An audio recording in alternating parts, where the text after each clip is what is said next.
Manipur Campaign for Peace Worldwide Thailand Da Pangthoklagani.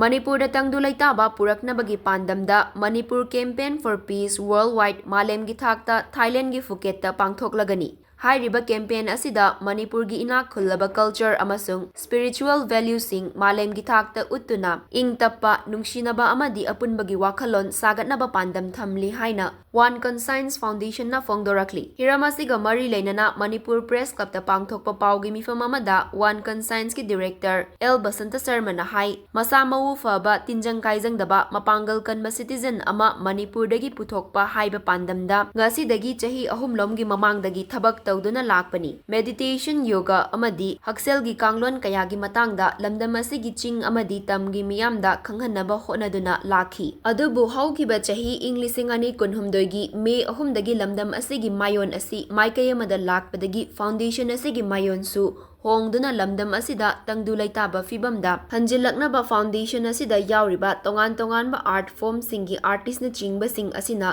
cultural amadi spiritual gi maikairomda santi puraknabagi campaign ama chahi asigi September 18 dagi haudokhibani. Campaign asi malemgi mafam sinba thungna chatnahanbagi pandam ama thambana tha asidagi hauraga makha taba campaign chathanaba oina North East ki state singda pangthoklaba tungda lemhauriba India gi state singda su chathanaba rang taure masigi matung international gi thakta ahanba international campaign oina Thailand gi Phuket ta pangthoknaba external affairs amadi Thailand da leiriba India gi ambassador gasu pau faunare masigi matung Cambodia Indonesia amadi Myanmar da mathang pangthoknaba hotnagani. Lamdam asida tongan-tonganba kayana Manipur da tangdu laitaba fibamda hanjilaknaba hotnariba asidasu foundation gi maikaidagisu angamba level gi peace piraknaba message adu piminasi haibagi wakhalonda campaign asi chathabani haina fongdokhi. Mahakna makhata na hai lamdam asida peace puraknabagi pandamda haudokliba campaign asida Paliba N Biren na luchingba laingak asina achaubo mating pangbiba asigidamak Chief Minister N Biren busu hainingai lektana thagatli amadi lamdam asigi tongan-tonganba hiram kayada lairibasing mipum khudingmak busu thagatba fongdokhi.